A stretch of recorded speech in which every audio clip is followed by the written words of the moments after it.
¿Qué tal, amigos? Bienvenidos a esta nueva emisión de Diálogo de CGTN en español. Les saluda Jia Jiaping desde Beijing.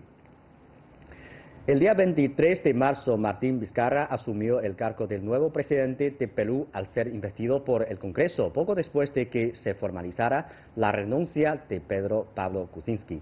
Cabe mencionar que esta transición del poder ocurrió poco antes de la celebración de la octava cumbre de las Américas, cuya anfitrión es Perú. Se verá afectada la celebración de la cumbre. ¿Cómo interpretamos esta agitación política de Perú? ¿Qué tendencia sigue la situación política de América Latina en 2018? Para hablar sobre estos y otros interrogantes, tenemos como invitados al profesor Xu Shicheng, investigador del Instituto de América Latina de la Academia China de Ciencias Sociales, y al señor Julio Banduro, profesor de la Universidad de Estudios Extranjeros de Beijing. Hola, profesores, gracias por venir al programa Diálogo. Con mucho gusto. Muchas gracias por la invitación. Gracias. Antes de comenzar la conversación, vamos a ver un video para conocer más informaciones al respecto. Pienso que lo mejor para el país es que yo renuncie a la presidencia de la República. El 21 de marzo, un día antes de la fecha fijada para acudir ante el Congreso Nacional y responder al nuevo pedido de destitución, Pedro Pablo Kuczynski renunció a su cargo como presidente de Perú. La oposición acusaba a Kuczynski por los servicios pagados de consultorías que su empresa Westfield Capital, con sede en Miami, Estados Unidos, ofreció a la constructora brasileña Odebrecht, envuelta en escándalos de sobornos y corrupción. Dichos servicios de consultoría se habrían hecho cuando Kuczynski ejercía como ministro de Economía y Finanzas y jefe del Consejo de Ministros durante el gobierno del expresidente peruano Alejandro Toledo, entre 2001 y 2006. En el día anterior, el 20 de marzo, circularon vídeos en los que se observa a los aliados políticos de Kuczynski intentando comprar el voto de otros congresistas para evitar su destitución durante la sesión que tendría lugar el 22 de marzo sobre el proceso en su contra por el caso Odebrecht.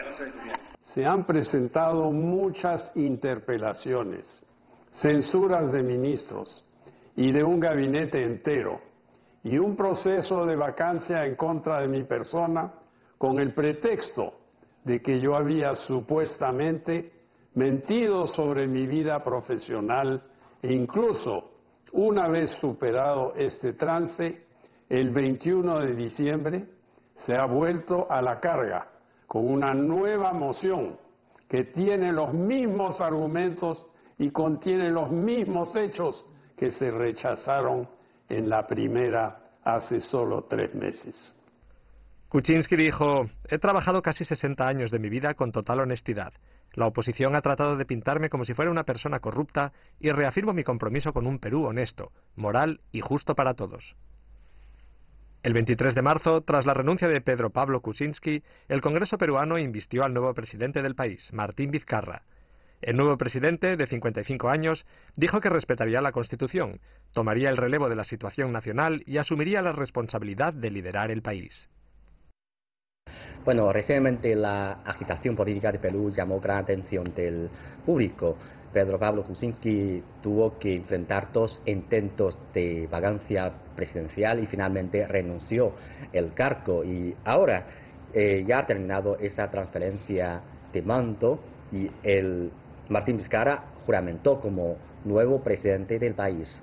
Sabemos que en estos últimos años la economía de Perú lleva años manteniendo en un nivel muy estable. Entonces, para ustedes, esta agitación política ha dejado un impacto fuerte a la economía de este país, señor Xu. Durante los últimos años, la economía peruana ha crecido a un ritmo bastante rápido en comparación con otros países latinoamericanos y también una tasa de crecimiento superior a la tasa promedia de América Latina. Y parece que este cambio de presidente no ha afectado, por lo menos por el momento, el crecimiento económico de Perú.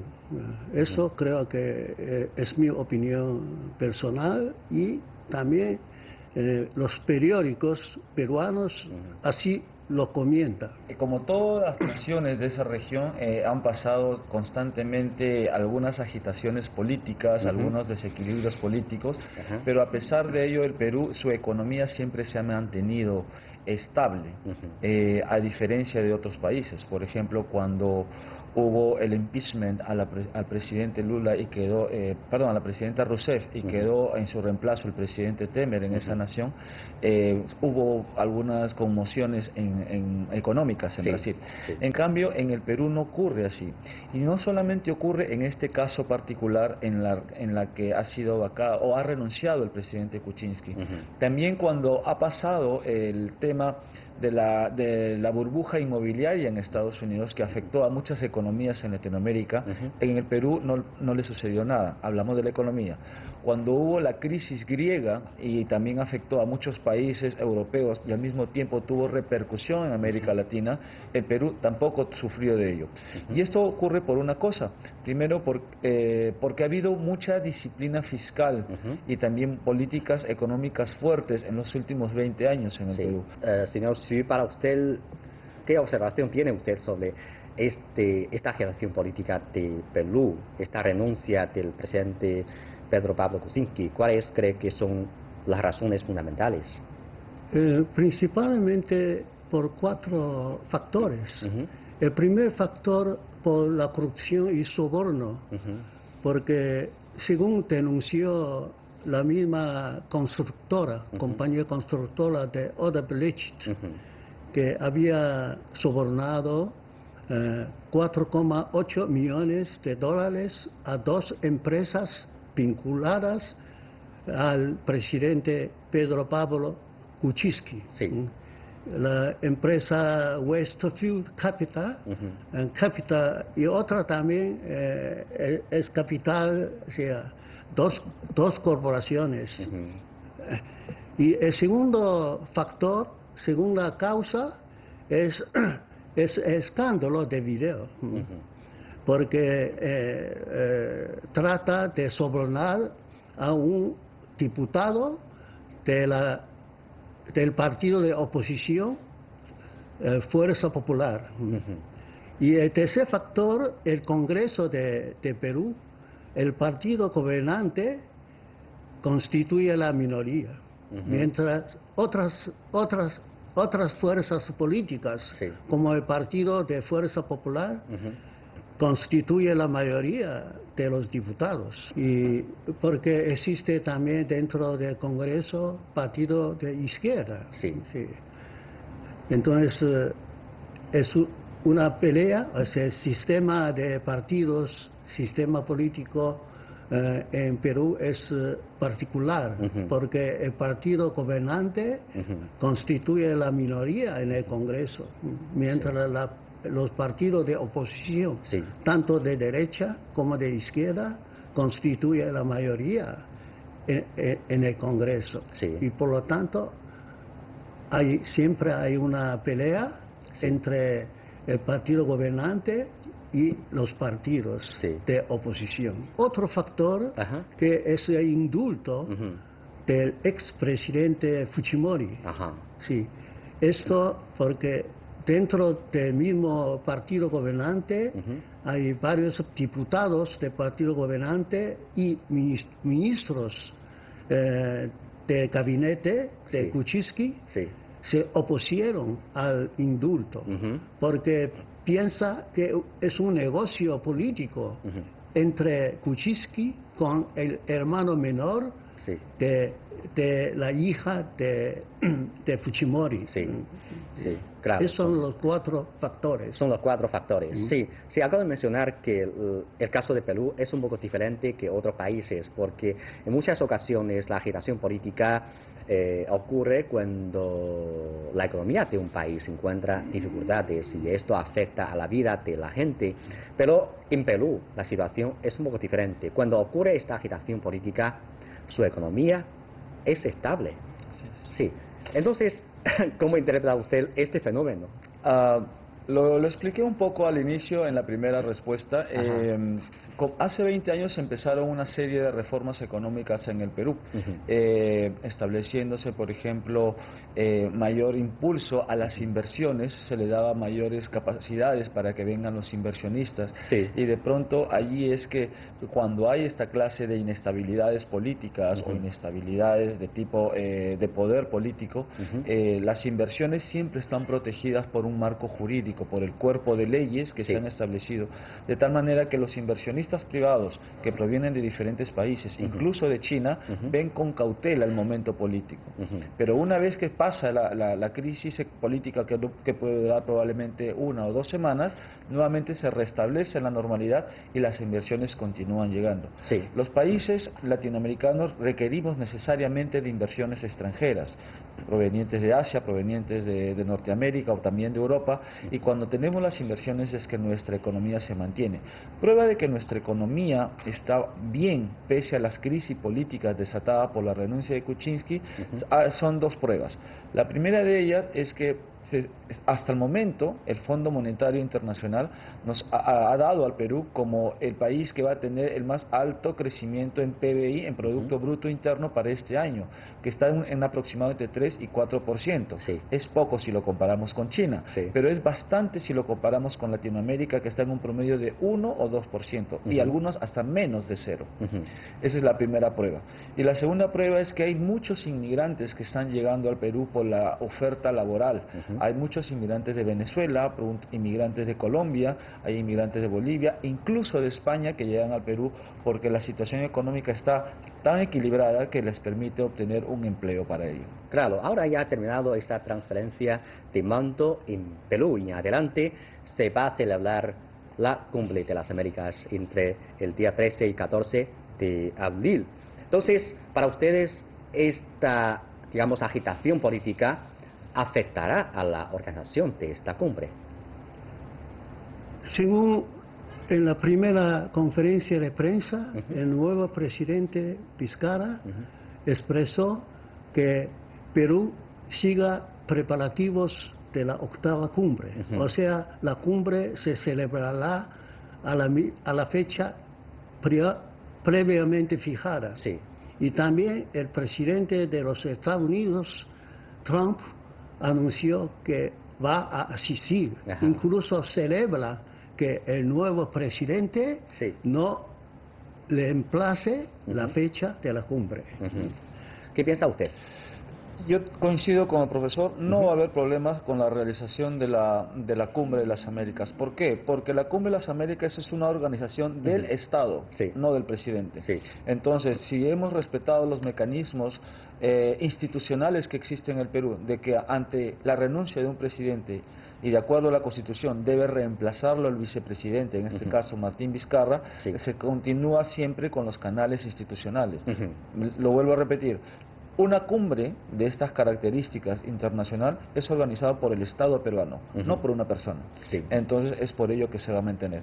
Lo que yo sí creo es que va a haber algunas dificultades con los participantes, porque ha habido presidentes que han estado en contra por cuestiones ideológicas con el expresidente Kuczynski, y van a estar en la cumbre y van a aprovechar ese espacio público que van a tener para poder criticar que presidentes de derecha están involucrados en el tema de corrupción. Se me ocurre mencionar algún par de nombres. De pronto el presidente Evo Morales va a criticar ello. O si llega el presidente Nicolás Maduro de Venezuela, si llega a ir al Perú, también va a criticar ello. Nicolás Maduro se le fue retirada la invitación cuando Kuczynski estaba en la presidencia. Pero no se trata de que el Perú le haya retirado la invitación. Efectivamente lo hizo Perú, pero tras una reunión del Grupo de Lima. El Grupo de Lima fue un grupo conformado por diferentes países de Latinoamérica para evaluar la situación de Venezuela, de una manera de presionar para que presionar al presidente Nicolás Maduro a que lleve adelante elecciones democráticas claras, fue que le retiraron la confianza o la invitación. Entonces el Perú, como parte de ese grupo de Lima, así se denomina el grupo, pues optó por la mayoría también retirar la invitación. Pero Nicolás Maduro es una persona que tiene una personalidad muy fuerte, entonces él ha dicho que de todas maneras va a llegar al Perú. ¿Cómo? No lo sé. Él ha dicho que va a llegar por tierra, o por aire, o por mar, pero va a llegar. Entonces, eso sí va a generar conmoción dentro de la cumbre, pero no porque Perú se encuentre en crisis, sino porque si llega Nicolás Maduro, imagínese usted estar en una misma mesa Nicolás Maduro y Donald Trump. Va a ser complicado, ¿verdad? Claro. Entonces, eso sí va a llamar mucho la atención de los medios periodísticos internacionales, y de hecho que yo creo que va a ser noticia si llega Maduro, porque no tiene la invitación oficial. Sí, claro. Bueno, ahora todavía no sabemos si va a llegar o no el presidente Nicolás Maduro, pero quería sobre todo hablar un poco sobre esta discrepancia entre los países latinoamericanos. Como usted acaba de mencionar, el Grupo de Lima apoya a retirar la invitación al presidente Maduro, pero por otra parte, otros países como Cuba, como Bolivia, se muestra en contra de ese rechazo al presidente Maduro. ¿Cómo ve usted esta discrepancia existente entre los diferentes países latinoamericanos? Ahora realmente en América Latina existe más discrepancias o más diferencias entre los países en comparación con hace 1 o 2 años. No, yo creo que se mantienen. Es cierto que existen dos grupos diferenciados entre los países latinoamericanos, que son de izquierda y otros de derecha, ¿verdad? Lo que se ha visto en América Latina es que ¿cuál de esos dos grupos es el de mayor poder o el de mayor influencia? Sí. Ahora, díganme si ustedes están de acuerdo o no, ahora en el mundo el que tiene mayor poder es el poder económico. Entonces, los grupos de poder, los grupos de países que tienen mayor poder en estos momentos son los grupos de derecha, o los países pertenecientes al grupo de derecha. Por ejemplo, México, Colombia, Perú y Chile, que forman la Alianza del Pacífico, son los países latinoamericanos que más crecen económicamente y que tienen mayor poder. Pero veamos a Bolivia, o Venezuela, o Cuba, son los países de gobierno de izquierda que no tienen los mismos niveles de crecimiento. Entonces, la influencia de los países de poder económico es mayor que los otros. Además, porque son más grandes territorialmente, tienen mayor Producto Bruto Interno. Entonces, es cierto que los países de gobierno de izquierda tienen mucha exposición mediática diciendo y criticando a sus contrapartes, pero pese a esas discrepancias mantienen buenas relaciones. De hecho, cada uno de nosotros, excepto Venezuela, cada uno de nosotros tenemos relaciones diplomáticas con Cuba, con Bolivia, Perú me refiero, y luego también Colombia o México. Hay mucho intercambio, pero a pesar de esa discrepancia, es decir, la discrepancia se mantiene, pero de manera respetuosa. Entonces, no es que porque yo estoy en discrepancia con Bolivia, rompo relaciones con Bolivia y no hay comercio con Bolivia. No existe eso. Se mantiene siempre. Entonces, la discrepancia sí es solo a nivel de debate ideológico, nada más. Bueno, yo creo que hay otro factor relacionado con la situación de América Latina, es Estados Unidos. Aunque todos son países independientes, pero sin duda un vecino gigante que está ahí, Estados Unidos, sin duda deja influencias a esta región. Entonces, ¿cómo califica ustedes esta influencia de Estados Unidos a América Latina en este último año después de que Donald Trump asumió la presidencia? ¿Qué diferencia hay esta influencia en comparación con el Estados Unidos dirigido por Obama? Después de asumir la presidencia el día 20 de enero del año pasado, o sea, hace más de 1 año y pico, la política de la administración Trump hacia América Latina, a mi opinión, tiene dos aspectos. Por un lado, trata de formar una alianza con los países donde gobierna más o menos la derecha o la derecha central, como Colombia, como México, como con Chile y con Perú, con Kuczynski, por un lado, porque el año pasado el vicepresidente de Estados Unidos, Pence, visitó cuatro países. Y este año, en febrero,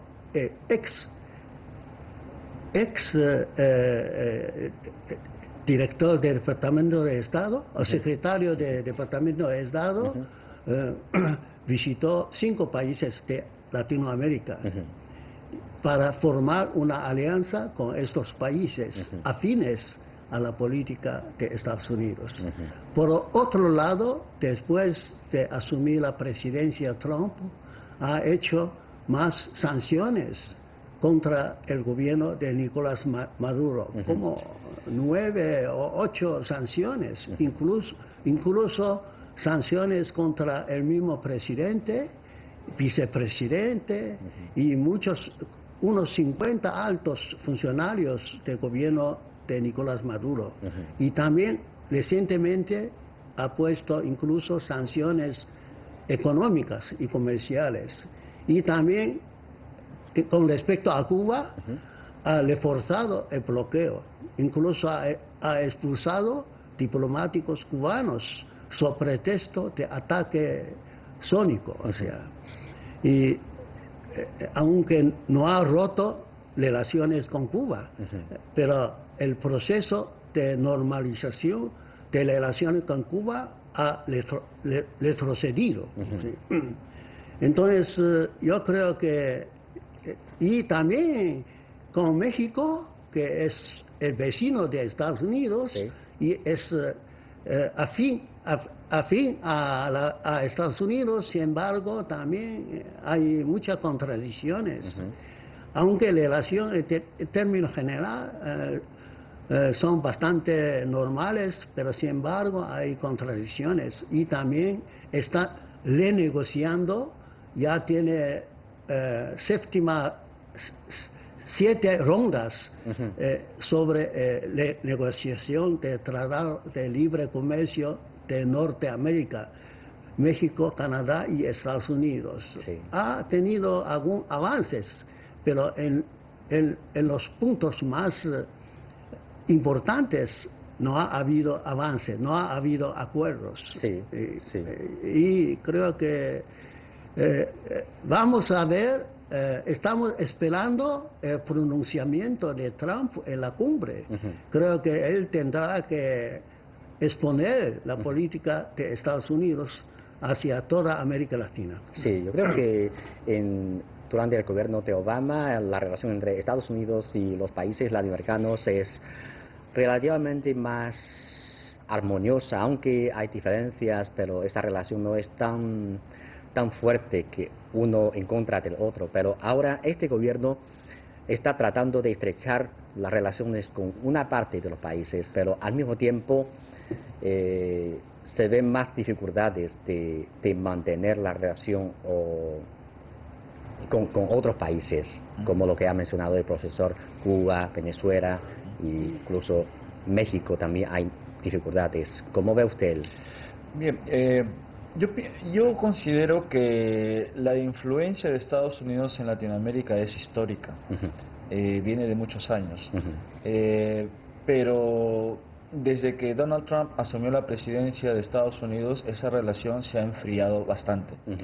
Yo como periodista tuve la oportunidad de viajar el año pasado a Estados Unidos justamente en las primarias, en las elecciones primarias, y como periodista tuvimos la oportunidad de entrevistarnos con muchos representantes de los llamados think tanks, estas instituciones que hacen evaluaciones, etcétera, y preguntábamos cuál sería la nueva política o cuál sería la política de un eventual gobierno republicano representado por Trump con América Latina. Y los mismos representantes estadounidenses, los investigadores sociales de ese país nos decían que para Estados Unidos Latinoamérica es segundo plano. Lo primero que están interesados es Medio Oriente, por la guerra, China, por la competencia económica y otros países. Pero América Latina, para ellos no les importaba. Republicanos. Lamentablemente el presidente que fue elegido fue un presidente republicano y eso se está manifestando hasta ahora. Nunca ha tenido una palabra para América Latina. Donald Trump nunca ha dicho algo para América Latina si va a mejorar o empeorar las cosas. Cero al respecto. Sin embargo, Donald Trump lamentablemente se ha puesto unos anteojos que todo lo ve negativo. Entonces todas sus acciones, todas las acciones que él ha tomado como presidente solamente han sido para el lado negativo para el lado, no hace nada proactivo. Es decir, se ha peleado con Rusia, cuando bien tenían buenas aparentemente relaciones entre el presidente Putin y el presidente Trump. Recientemente ha elevado los aranceles también para China, también ese es otro nivel de hostilidad de Estados Unidos. No quiero hablar del país en todo caso, quiero hablar del presidente. Es un sentimiento de hostilidad del presidente hacia otro país. Y la hostilidad también se ha reflejado en América Latina, en Cuba, especialmente en Venezuela, y probablemente también con Evo Morales, porque son gobiernos de izquierda. Entonces, como bien dice el profesor, hay que escuchar qué cosa dice ahora en la Cumbre de las Américas, porque la mayoría de los 35 países que están ahí son la mayoría latinoamericanos. Claro. Entonces, ¿qué cosa va a decir? Es probable que no diga nada, que va a dar un discurso vacío simplemente. Yo no tengo mucha expectativa en realidad, porque Donald Trump se ha enfocado a hacer cosas negativas antes que cosas positivas. Este año se dan cita procesos electorales en varios países de América Latina, entre ellos Costa Rica, Venezuela, Paraguay, Colombia, México y Brasil. Varios de ellos son los países más poblados de esta región, por eso este año es importante. Entonces, para ustedes, ¿de qué forma va a evolucionar la política de América Latina a lo largo del año 2018? ¿Qué observación tienen ustedes, profesor? Este año es un año electoral, porque hay grandes países como Brasil, México y Venezuela, y también Costa Rica y Colombia, o sea, va a tener o ha tenido elecciones. El domingo es la segunda ronda de elecciones de Costa Rica. Para mí es importante para mí, porque yo he estudiado en México en UNAM 2 años. La elección de México llama la atención, porque pienso que hay posibilidad de que va a ganar López Obrador de Morena, porque para él es la tercera vez para la campaña electoral. Entonces, esta vez parece que sí hay mucha posibilidad de que va a ganar. Entonces, el hecho de triunfo de López Obrador va a cambiar un poco el escenario político de América Latina. Por limitación del tiempo, cuéntenos en breve sus observaciones sobre la política de América Latina e incluso de qué forma esto va a afectar la relación de este continente a China. Bueno, los que son observadores sociales y políticos no somos, digamos, adivinos qué puede pasar, pero sí podemos describir algunos escenarios. El tema de América Latina es que no es una sola entidad, son diferentes países y cada uno de esos países tiene un escenario distinto. Es decir, y algunos son más influyentes que otros. Por ejemplo, México es más influyente que Cuba si lo comparamos. O, por ejemplo, Brasil es más influyente que Venezuela si lo hacemos la comparación. Y es cierto que cada uno de esos países tiene ciertas tendencias. Algunos pueden votar ahora por la izquierda. Yo dudo, por ejemplo, que Colombia, que ha sido bipartidista históricamente, no vote por la izquierda. Eso yo lo dudo. En México también es probable que López Obrador, como dice el profesor, también salga elegido, pero vamos a ver cuáles son el desarrollo de sus políticas. Porque, por ejemplo, en el caso peruano, Ollanta Humala se presentó como un candidato de izquierda y cuando asumió la presidencia toda su política fue de derecha.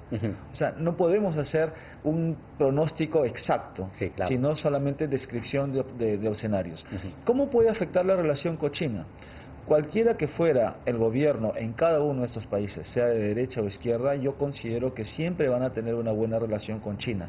Todos los países latinoamericanos quieren tener una excelente relación con China. Yo creo que ningún país, ningún gobierno de derecha ni de izquierda va a cometer la decisión suicida de romper o tener malas relaciones con China.